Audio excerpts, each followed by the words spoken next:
seen a lot of people new to pigs post on the pig websites or Facebook pages whether they need to worry about coyotes. See them teeth right there? Yeah, they say you don't have to worry about coyotes too much. So Deuce Pigalo is our pig gigolo here. You get a good look at them teeth. Yeah, they get a hold of coyote's done. And then look at the size of these girls. That's Ruby there. I bet she's 600 pounds. Deuce likes to drink out of the water. Well, Buddy's got a set of teeth like that too.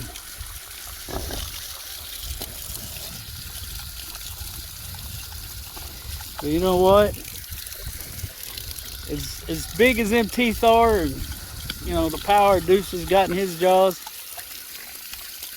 these mamas are more dangerous than he is to anybody anything trying to get them baby pigs.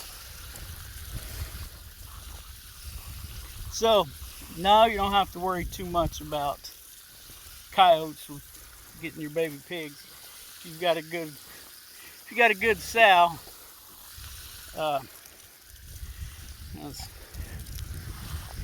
there's Well Done, her youngins. They will do a number on some coyotes. That's why all these feral pigs around the country, Texas is especially bad. That's why they reproduce the way they do. A pig has no natural, there's no predator that wants to take that on. Well, my water hose keeps falling out here.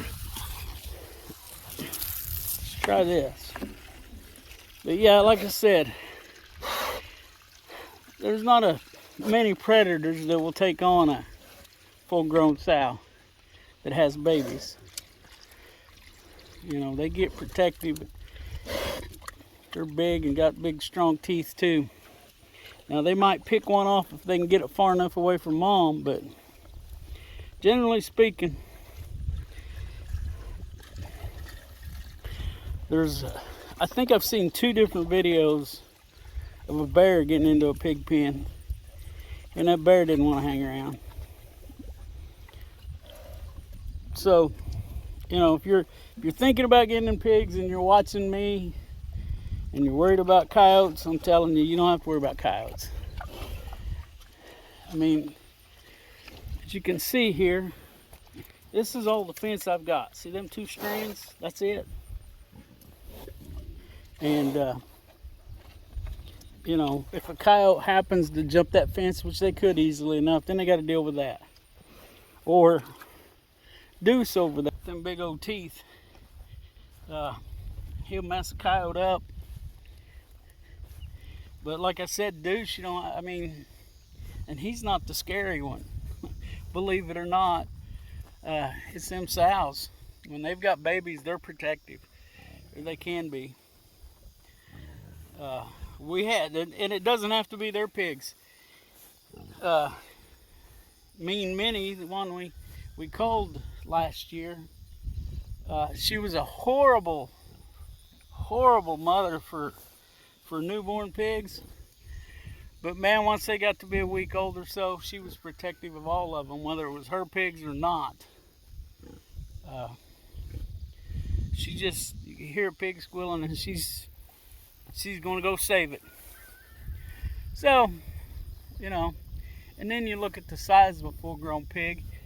He's 600 pounds, I bet, easy. And as you can see, Ruby standing out there. She's the furthest one away. She's probably as heavy as he is, not more so. That one having a hard time getting around is Boss Hog there. And the reason she's having a bad time getting around, she had a litter of pigs, and there used to be a great big mud hole out there where that mound is. And if you've been watching for the last month or so, you'll know there used to be a great big deep puddle there. And she's gotten to where she just wants to lay around, and I think it's made her muscles weak. But you know, now they're fighting over the little bit of mud they got there, which I'm gonna make them some more here shortly. You know, I have no doubt that if a little pig, and I tell you, I've grabbed these this size. The size of them guys, they're hard to hang on to. I mean, they're about 25, 30 pounds now, and they're fast. They're quick. They can't go fast for very long, but they can go fast. And more than likely, they will get to mom if anything gets after them. Now, my dad has told me about when we had pigs. He's seen hawks carry off really small pigs, not that size. I don't think a hawk could get one of them off the ground, but baby pigs, you know, a week or two old.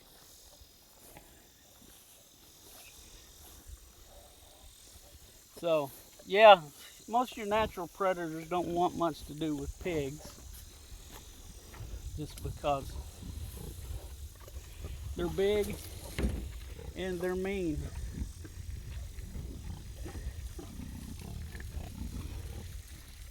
Trying to get this water hose in that tank without getting muddy or shocked. I managed to do it somehow.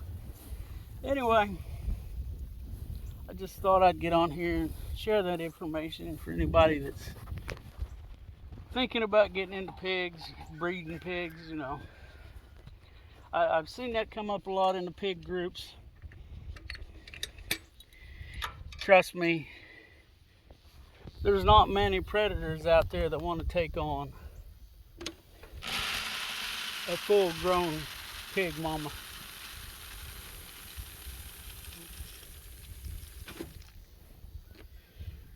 You know, I tell you what, a pig don't have much stamina. They can't run very long, but they run a lot faster than you think. So,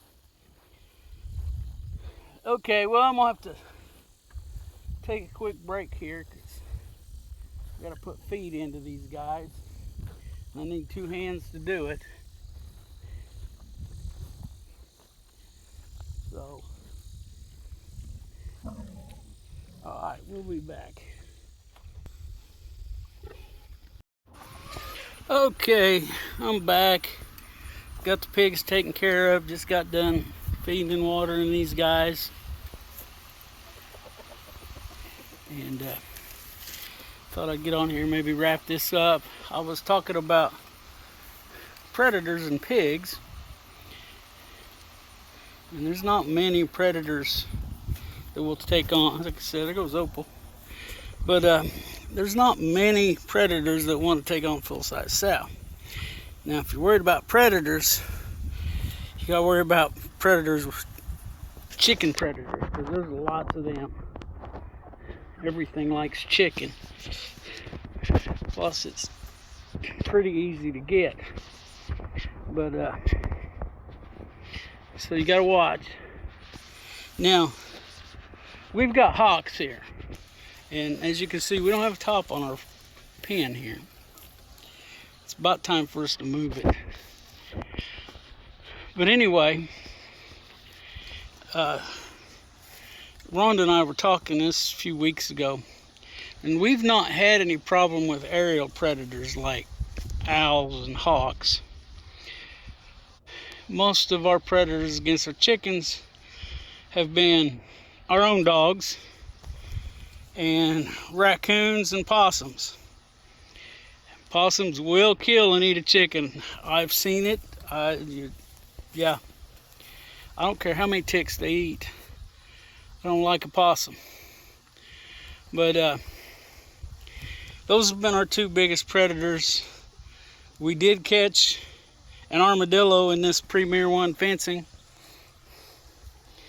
But I don't know. Uh,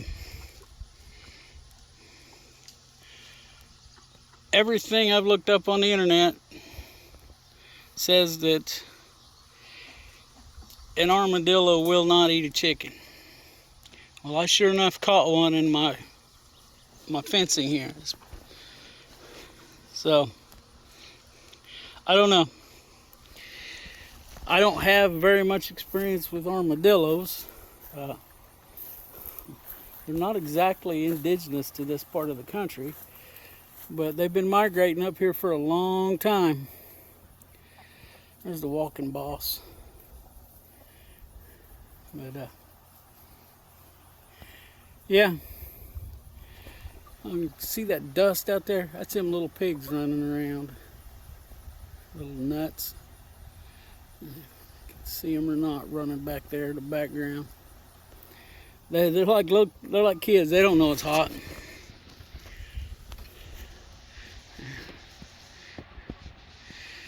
Yeah.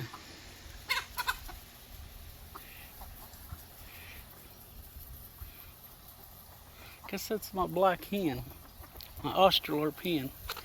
She's been a little bossy. She's enforcing the pecking order. Anyway, you know, your best chickens is probably neighborhood dogs. Now, we don't have many dogs in our neighborhood. Neighbors have dogs. They had a little bull terrier that would come over and play with our dog, but it went with their son when he moved out. But we don't have much problems with dogs. Other people's dogs, anyway. We used to have a big problem with people dumping dogs on us. Man, there for the first 4 or 5 years, I bet we got 6 or 7 dogs dumped on us. That's frustrating. And you know, somebody dumps a dog on you, it's hard to get rid of that dog unless you dump it somewhere else. And well, that's not the proper thing to do. So, you know, you used to be able to take them down to Joplin to the Humane Society and they would take them. But now they look at it as that's your dog and you're surrendering it, so you got to pay something. And so, you know, we've had dogs stolen.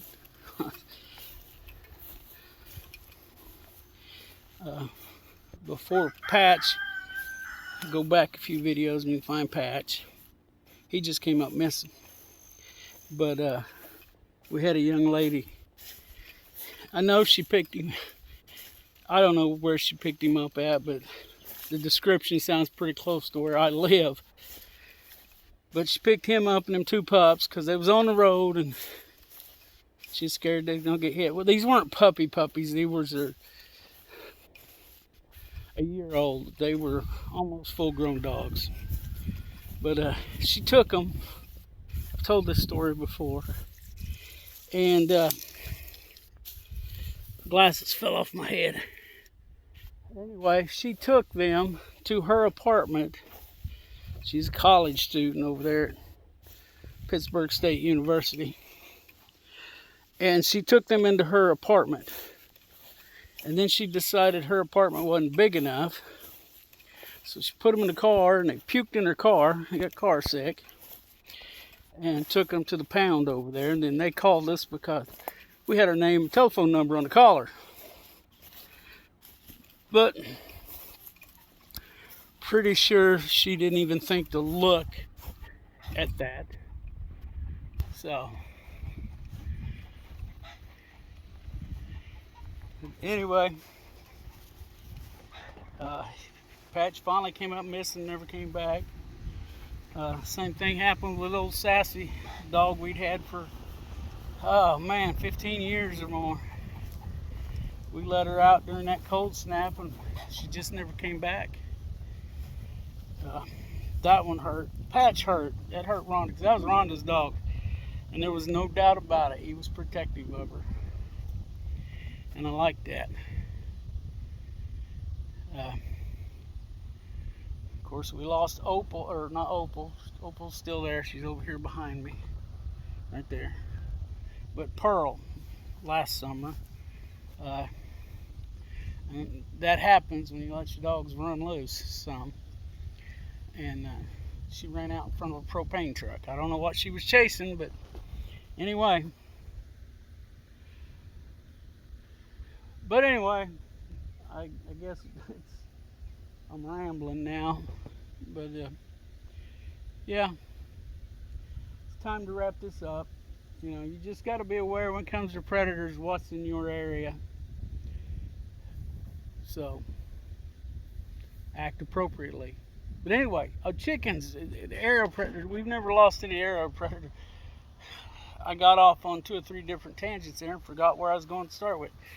But like I said, we have owls and hawks, and there's the occasional eagle that comes through here, bald eagle. And okay, pushed the wrong button. Anyway, we've never lost any chickens to an aerial predator that we're aware of. And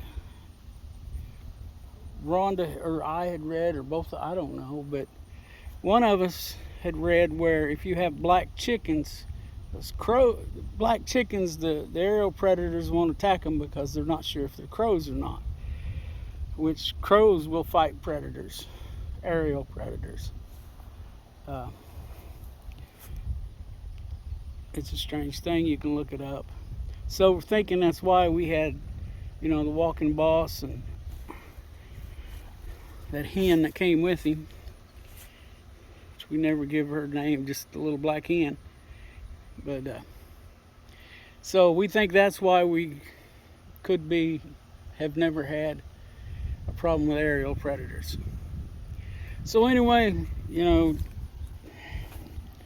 just act accordingly on your predator proofing of your pens and everything. Silly pigs are still messing around out there kicking up dust. So having said all that, if you're still here, thank you. Give me a thumbs up, subscribe, and let's look out for each other. Let's help each other when we can. And let's not forget to pray.